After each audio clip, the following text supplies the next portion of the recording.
Hello Gemini, Sun, Moon, Rising, and Venus signs. Kamusta kayo? Sana po nasa mabuti kayong kalagayan. Welcome back po sa Star Tarot. Kung bago kayo rito, welcome din kayo. Thank you sa inyong support. I truly appreciate it. God bless you all po. Una mensahe ni Gemini, number 4, courtship. Ayan, so maaaring sa either may nililigawan kayo or kayo yung nililigawan sa ngayon. Ano, Gemini? So may din-date siguro dito si Gemini. Or maybe, yan ang ano ngayon. Yun ang focus ninyo sa ngayon, no? Yung courtship na yan. But marami kayong iniisip. Maaaring you are already thinking or considering kung sasagutin nyo na ba naliligaw sa inyo or kukulitin nyo ba yung nililigawan ninyo or maybe plans ninyo, no? Kung sagutin kayo ng babae or kung ipupurso ninyo yung inyong nililigawan ay anong plans ninyo, no? Maaaring yun din ang iniisip ninyo sa ngayon. Gusto ninyo siguro na meron kayong ilalatag na plans regarding sa inyong relationship. We have number 33. 33 is a master number, Gemini. I suggest po, please look up for the meaning of master number 33 for more guidance, okay? May concern kayo dito, maaring yan din ang iniisip ninyo, you're worried about something. Maaring related pa rin yan dito sa courtship. Maaring inaalala ninyo ang inyong nililigawan or ano na magagawa, ano na mangyayari, no? Sasagutin na ba kayo or hindi? Kung kayo naman yung nililigawan, maaaring iniisip ninyo ngayon, ano ba, sasagutin ko ba siya o hindi? Is it the best for me? Is it the right one for me? Maaaring ganon, diba? So, maaaring nandun, no, surrounding that area, ang iniisip ninyo dito, Gemini. So, maaaring seryoso. Seryoso ito. Seryoso itong pagti-date ninyo. Seryoso itong paliligaw ninyo. Or kung kayo nililigawan, maaaring seryoso talaga ang nanliligaw sa inyo, no? What else? Number 20, house. Ayan. So, ang iba sa inyo dito siguro, yung ka-date ninyo dito or yung dinidate ninyo, nililigawan or manliligaw ninyo ay nasa realty business. No? Yun na pick up ko dito for some of you. It is also possible dito, Gemini, that yung ligawan na to, maaaring mauwi ito sa pag-aasawa na, no? Maaaring mag-propose agad ito sa inyo na person ninyo or kayo yung magpo-propose, maaari din gano'n, no? So, maaari talaga na there are planning na ginagawa din ang iba sa inyo, no? Siguro nandun na kayo sa stage wherein nag-share kayo ng mga plans ninyo for the future, no? Na kung pag nag-asawa kayo, gusto ninyo ganito, ganyan, no? Maaring ganon. And maybe you're discussing about bahay, titirhan, no? Pag nag-asawa kayo, saan kayo titira? Pag nag-asawa kayo, ano ang gagawin na ninyo, no? Pagdating, magbubukod ba kayo agad? Or titira kayo sa mga in-laws ninyo? Maaring ganon, ano? What else? We have number 25, high honor. So, this is, Gemini, this is, promotion, siguro, no? Maaring may promotion, may financial reward na maaring ibigay sa inyo dito, sa trabaho, maaring may recognition, may merit na bibigay sa inyo dito sa trabaho, Gemini, that is possible, no? So, makikilala na dito ang inyong performance, ang inyong trabaho, resulta ng inyong pagsisikap. So, this is really beautiful, no? What else? We have 14 message of concern. So, meron talaga kayong inaalala dito. May pinag-aalala kayo dito, Gemini, no? So, maaring, that could be related dito sa courtship talaga, sa person ninyo, sa nililigawan ninyo, or manliligaw ninyo, or that could be something else, no? Maaring merong issue dito siguro sa trabaho, or pamilya, no? Mga ari-arian ninyo, no? So, maaring may mga balita kayo na matatanggap dyan related sa mga ganong areas, no? At yun ang iyong ipag-aalala, no? Gemini, so maaaring ganon ang sitwasyon. But, of course, hindi ito magra-resonate sa lahat, no? So, kunin nyo lang po kung ano ang magra-resonate sa inyo. So, tingnan natin kung ano ang inyong final message. Gemini, we have, you may not get knocked down, you may get knocked down in life, getting up is a choice. And always get up. Ayan. So, lalo-lalo na dito, no? May mga iniisip kayong concerns sa buhay sa ngayon. Kaya wag din yung hayaang talunin kayo ng mga yan, ano? Wag din yung hayaan na maubos ang oras ninyo kakaisip sa problema na yan or kakaisip sa sitwasyon na yan. But, dahil alam nyo na din naman kung ano ang sitwasyon, alam nyo na kung anong problema, kung may problema dyan, then, so, mag-take action agad tayo kung paano natin susolusyonan yan, no? Kasi once na nalaman na natin ang problem itself, alam na natin kung ano yung heart ng sitwasyon na yan, then take action right away, no? Huwag din yung hayaan na mas matagalan pa kayo sa pag-iisip at pag-iisip ng problema itself. Kasi hindi naman na mababago yan. That problem is already a problem kung gano'n ang sitwasyon. And gawa na lang tayo ng paraan para masolusyonan na agad natin yan, no?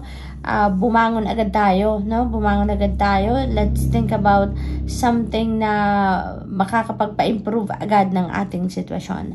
So, Gemini, good luck, and that's all I have for you for today. Thank you for watching. Love and light. Namaste.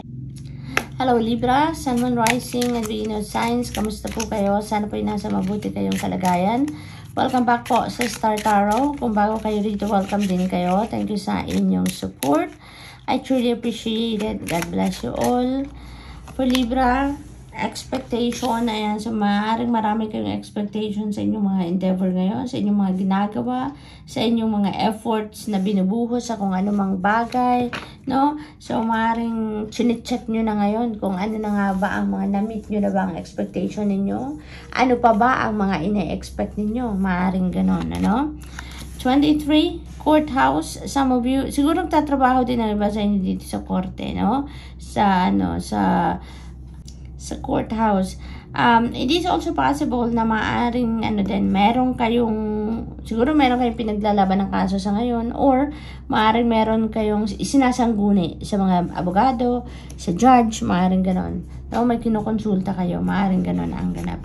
Maaari din na may mga taxes kayong inaasikaso, nagpapagawa siguro kayo ng will, or nagpapa-interpret kayo ng will, maaaring ganon. 21, may pag-uusapan kayo dito Libra, no? Family room, meron dito pagtitipon ng pamilya. Maaari din naman nakasayahan yan, no? Maaring okasyon yan, may selebrasyon, kaya may pagtitipon ng pamilya. Maaring may pag-uusapan, no? Maaring may pag-uusapan. Maybe you're going to discuss about someone's marriage. Maaring meron magpapakasal dito sa korte, maaring ganun ang iba. Magpapakasal sa judge, no? Pagpapasakal. Pasensya na Libra, nagkabulol-bulol ang dila natin. Magpapakasal. Yan, maaring merong magpapakasal dito sa mayor, maaring gano'n, ano? It is also possible na siguro pinanalo nyo na, no? Nagtagumpay na kayo dito sa kung ano man ang pinaglalaban ninyo dito sa korte. And, yan, magtitipon-tipon ng pamilya to celebrate that, no? Maaring gano'n din ang sitwasyon. Or meeting talaga, parang may meeting yan.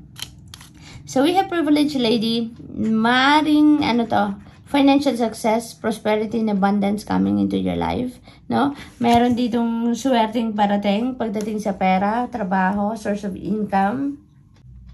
May financial gain dito si Libra na parating, kaya congrats. Maaari din na si privilege lady is someone na kapamilya ninyo, no? Or maaring anak ninyo to, no? Or maaring kayo to, Libra, no? Maaring kayo to, and maaring uuwi kayo, bibisita, at syempre na-miss kayo ng pamilya, kaya maaring magtitipon-tipon ng pamilya para na magkasama-sama kayo, no? Dahil siguro bihira kayong umuwi, maaring ganon. So, what else? We have 16 thoughts. Ayan, so may iniisip din kayo, no? Marami kayo iniisip. Maaari din ang iba sa inyo dito, ang iniisip nyo pa rin ay kung anong pinaglalaban ninyo sa korte, no? Or maaaring kung anong inaasikaso ninyo, mga taxes ninyo, mga pagpapakasal, or yung mga will na pinapagawa ninyo. So, maaaring yung pa rin ang iniisip ninyo. It is also possible dito, Libra, na ang iniisip ninyo ay yung anak ninyo, no? Maaaring anak ninyo na hindi na nakatira sa inyo siguro ang yun siguro yung inaalala ninyo, or siguro naaalala nyo lang siya, namimiss nyo siya. Maaaring ganun ang ganap dito, Libra. So, what else? We have unexpected income. Beautiful. Ang na-pick up ko agad dito, maaaring yung pera ito galing sa korte, no? Maaaring yung pinaglaban ninyo ditong sitwasyon ay maaaring ang verdict dyan mabayaran kayo, mabigyan kayo ng pera, no? Maaaring ganon. It is also possible na racket talaga ito, no? Racket kasi unexpected siya.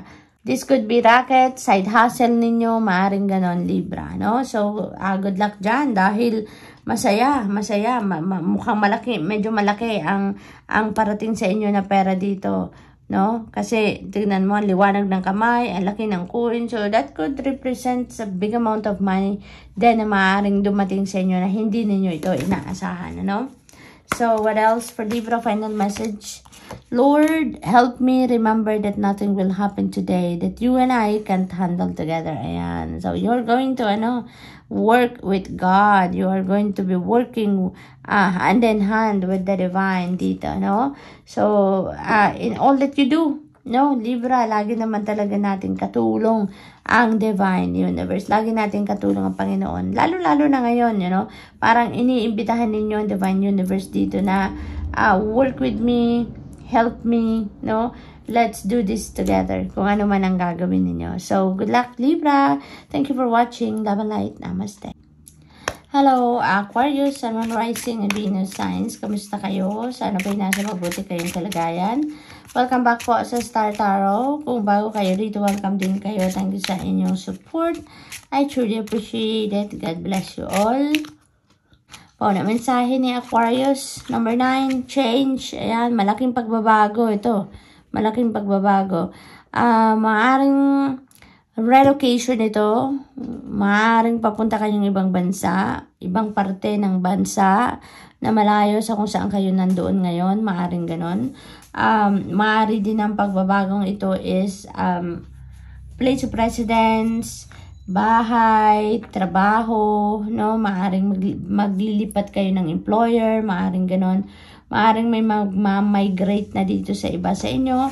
May maglilipat ng tirahan, ng bahay, no? Maaring ganon. What else? We have number 22, official person. 22 is a master number, Aquarius. That is a very powerful number. So, I suggest po, please look up for the meaning of master number 22 for more guidance. Si official person naman, this could be anyone, This could be someone na siguro official na gobyerno, maaaring ganon, or high-ranking official siguro sa kumpanya, pinatatrabuhan ninyo, maaaring ganon. This could be also law enforcer, maaaring ganon, military, nasa pulisya siguro to. Maybe you're going to be dealing with those people around this time, Aquarius, no? What else? 34, occupation. So, kung naghahanap kayo ng trabaho, maaring matatanggap na kayo sa ngayon, At maaring yan maaring yung trabaho na yan ang magre-require ng relocation sa inyo. So, maaring nasa ibang lugar to, na trabaho. And ang maganda rin dito, kung ang trabahong ito na nahanap ninyo sa ngayon, this could be something na yun ang gusto ninyong gawin. Maaring this is your dream job, Kaya kahit malayo, kahit sa ibang bansa yan, or kahit distant from home, kukunin ninyo yan because maybe that is your dream job, So, maaring ganun ang ganap. So, maybe papasok pa lang kayo sa bagong trabaho na to, or kung nandun naman na kayo sa trabaho na ito na gusto ninyo, siguro talagang nag-i-enjoy din kayo sa trabaho yan. Maybe you are enjoying what you do right now sa trabaho din ninyo, Aquarius. Thoughts, ayan, so marami kayong iniisip, and that could be linked dito sa change na gagawin ninyo sa buhay ninyo, or iniisip ninyo ang papasukin ninyong mga pagbabago or mga bagong sitwasyon. Maaring nagdidiskarte kayo, maaring nag-iisip kayo kung there are so many things siguro that you are considering dito, sa mga pagbabagong ito. Kaya yun malalim or marami ang iniisip ninyong mga bagay-bagay dito. So, good luck po sa inyo, Aquarius. 18, child. Ayan. So, maybe ang iba sa inyo, yun, pagbabagong ito is maybe pag-aasawa, Maaaring mag-aasawa ng iba sa inyo.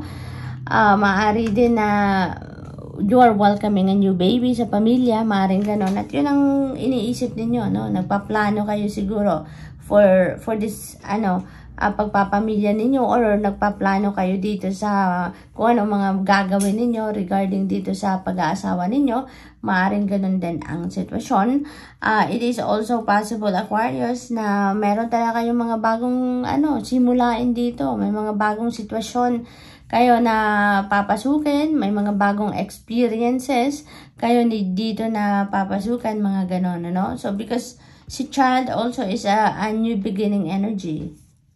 Kaya posible din na talagang may mga bagong chapter kayo, sa buhay ninyo na papasukin sa ngayon. 25, high honor. Ayan. So, maaaring ma-promote kayo dito sa trabaho, Maaaring ma-promote kayo. Maaaring mabigyan kayo ng leadership role dito. Maaari din na ma-appoint kayo, sa mas mataas na posisyon, hindi sa ma-promote kundi ma-appoint, maaaring ganon. Yun ang na-pick up ko. This could be financial reward na maibibigay din sa inyo dito, Aquarius, or that could be pay raise, maaari din talaga yan na ma-recognize na ang inyong mga ginagawa, at mabigyan kayo ng bonus. That is also possible, So good luck po and congrats, Aquarius. Tignan natin kung anong final message ninyo. Turn your face toward the sun and welcome the day. Ayan.